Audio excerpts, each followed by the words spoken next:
ప్రజలు అప్రమత్తంగా ఉండాలని cyber crime CI Bhavani Prasad అన్నారు. సోషల్ మీడియా క్యూఆర్ కోడ్ స్కామ్లు ఇటీవల కాలంలో ఎక్కువ జరుగుతున్నాయని పేర్కొన్నారు.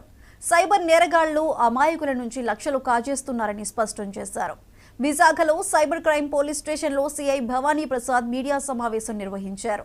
సోషల్ మీడియా, మొబైల్ యాప్లలో వచ్చే మోసపూరిత ప్రకటనలు, ఇతర ఫేక్ వెబ్సైట్ల జోలికి పోకుండా ప్రతి ఒక్కరూ అప్రమత్తంగా ఉండాలని హెచ్చరించారు. సైబర్ క్రైమ్స్ చాలా ఇంపార్టెంట్ రోల్. ఎక్కువగా కేసెస్ రిపోర్ట్ అవుతున్నాయి సైబర్ క్రైమ్స్లో. ముఖ్యంగా మనకి వైజాగ్ సైబర్ క్రైమ్ సంబంధించి మనకి ఈ మధ్య కాలంలో ఎక్కువగా ఫెడెక్స్ కొరియర్ కానీ, ట్రాయ్ కాల్స్ కానీ, తర్వాత ఈ క్రిప్టో కరెన్సీ ఫ్రాడ్స్ కానీ, టాస్క్ బేస్డ్ ఫ్రాడ్స్ కానీ, హనీ ట్రాప్స్ కానీ, రొమాన్స్ స్కామ్స్ కానీ, నెక్స్ట్ అదేవిధంగా మనకి స్టాక్ మార్కెట్ ఇన్వెస్ట్మెంట్ ఎక్కువ అవుతున్నాయి. ఈ మధ్య కాలంలో లాస్ట్ ఒక 1 monthలో ఒక మూడు కంప్లైంట్స్ వచ్చాయి. ఒకటి, వాళ్ళు కొందరు టెక్కీస్ ఏం చేస్తున్నారంటే ఫేస్బుక్ డేటింగ్ యాప్స్లో కొంత పరిచయం అవుతున్నారు.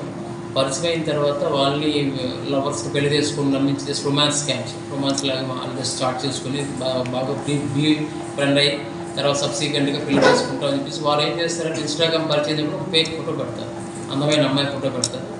అదేవిధంగా అందమైన అమ్మాయి ఫోటో పెట్టి ఈ అబ్బాయిని కొంచెం మంచి సెక్సీగా కొన్ని ఫొటోస్ కూడా పంపిస్తుంటారు. సో అలాగా అబ్బాయిని కొంచెం ముగ్గులో దింపిన తర్వాత వీళ్ళు ట్రావెల్ పర్పస్ తర్వాత ఈ అబ్బాయి కూడా కొన్ని ఫొటోస్ పంపిస్తాడు. పంపించిన తర్వాత ఈ అబ్బాయి కూడా కొంచెం వాళ్ళతో బాగా క్లోజ్ అయిపోయిన తర్వాత అమ్మాయి స్టార్ట్ చేస్తుంది, నాకు కొంచెం ఫ్యామిలీ డిస్ప్యూట్స్ ఉన్నాయి, లేకపోతే కొన్ని నేరం బాయ్ ఫ్రెండ్ పాత ఎఫ్ఐఆర్ కొంచెం బెదిరిస్తున్నాడు, లేకపోతే రకరకాల స్కామ్స్, రకరకాల విధాలుగా అబ్బాయిని కొంచెం అబ్బాయి ఆల్రెడీ అమ్మాయితో ఇంట్రెస్ట్లో ఉంటాడు. సో అమ్మాయి కూడా వీడియో కాల్ చేయమంటే ఎప్పుడు వీడియో కాల్ చేయదు. ఇప్పుడు వీడియో కాల్ ఎప్పుడు కూడా ఈ కేసుల్లో ఎప్పుడు కూడా వీడియో కాల్ చేసుకో, వాళ్ళు చేయనవ్వదు. ఎందుకంటే మేము ఫొటోస్ పంపిస్తాం, కాకపోతే రకరకాల ఫ్యామిలీ ఫొటోస్ పంపిస్తుంటారు. వాళ్ళకి అందమైన అమ్మాయి ఫొటోస్, వాళ్ళ family photos, Google number of photos దొరుకుతాయి.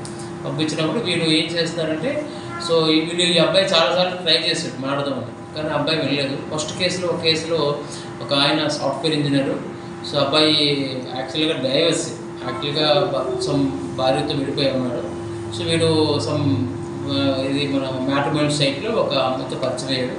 మ్యాట్రిమోనియల్ సైట్లో పరిచయం అయిన తర్వాత అమ్మాయి కూడా సమ్ ఎక్స్ లాగా ఒక మంచి అందమైన అమ్మాయి ఫోటో పెట్టి స్టార్ట్ చేసింది. నేను డైవర్స్, నేను పెళ్లి చేసుకున్నాను.